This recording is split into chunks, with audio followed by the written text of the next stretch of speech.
வீடுகளில் உள்ள குட்டிச் சாத்தான்களை கருங்கற்களில் ஆவாகனம் செய்து அடைத்து வைத்து நள்ளிரவில் மது, கள்ளு போன்ற மயக்கப் பொருட்களும் இரத்த பலிகளும் கொடுத்து உக்கிரமான வழிபாடுகள் நடத்தப்படுகின்றன என்பது நம்பிக்கை.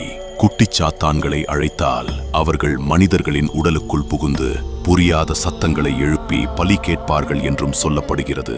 மாந்திரீகத்தின் நிலமான கேரளத்தில் இன்னும் பல அமானுஷ்ய நம்பிக்கைகளும் ரகசியங்களும் மறைந்திருக்கின்றன. கேரள மாநிலத்தின் திருச்சூர் மாவட்டத்தில் உள்ள கருவன்னூர் சிறிய பாலம் அருகே குட்டிச்சாத்தான் வழிபாடு நடைபெறும் ஒரு கோவில் அமைந்துள்ளது. காரணையில் தேவஸ்தானம் என்று இந்த இடம் அழைக்கப்படுகிறது. பொதுவாக குட்டிச்சாத்தான் என்ற பெயரை கேட்டாலே பலருக்கும் ஒரு பயமும் பதற்றமும் தோன்றும். ஆனால் கேரளத்தில் குட்டிச்சாத்தானுக்கு கூட கோவில் கட்டி மக்கள் வழிபடுகின்றனர் என்று நான் கேள்விப்பட்டிருந்தேன். அதுவே ஸ்ரீ விஷ்ணுமாய குட்டிச்சாத்தான் சேவ மாந்திரீக கோவில். இது சாதாரண கோவில் அல்ல, ஒரு வீடு.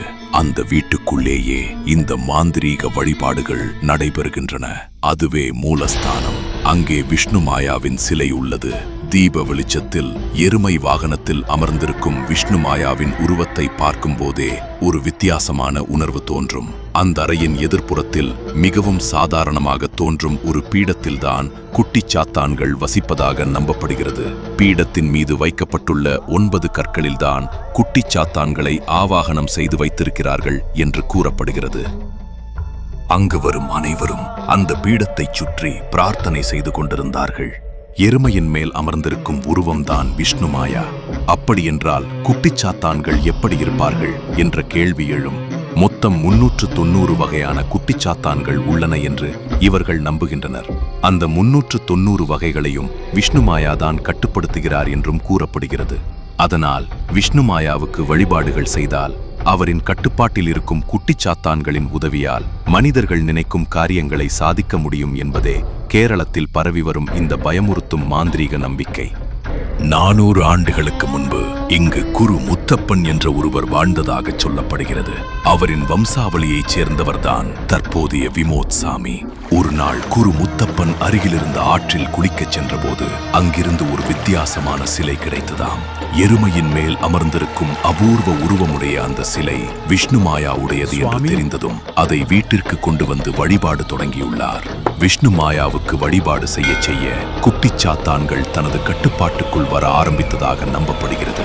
அன்றிலிருந்து அந்த வீட்டில் விஷ்ணுமாயா மற்றும் குட்டிச்சாத்தான் வழிபாடுகள் தொடர்ந்து நடைபெற்று வருகின்றன. குட்டிச்சாத்தான்களுக்கு இங்கு மதுபானம், கோழிக்கறி போன்றவை நேர்ச்சியாக சமர்ப்பிக்கப்படுகின்றன. விஷ்ணுமாயாவின் சந்நிதியில் எந்த வேண்டுதலையும் வைத்தாலும் குட்டிச்சாத்தான்களின் மூலம் அதை நிறைவேற்றி தருவார்கள் என்று இவர்கள் கூறுகின்றனர். ஆனால் அதற்காக ஒரு ஒப்பந்தம் அவசியம் என்றும் சொல்கிறார்கள். உதாரணமாக, ஒருவருக்கு தொழில் பிரச்சனை இருந்தால் அது சரியாகி லாபம் கிடைத்த பிறகு அந்த லாபத்தில் ஒரு குறிப்பிட்ட பங்கை கோவிலுக்கு வழங்குவதாக நேர்ச்சி வைக்க வேண்டும் என்று கூறப்படுகிறது. பிரச்சனை தீர்ந்த பிறகு அந்த வாக்குறுதியை நிறைவேற்றாமல் விட்டால் குட்டிச்சாத்தான் கோபப்படுவார் என்பது நம்பிக்கை. குட்டிச்சாத்தானை ஏமாற்றலாம் என்று நினைத்தால் அதன் விளைவு மோசமாக இருக்கும் என்றும் அவர்கள் கூறுகின்றனர்.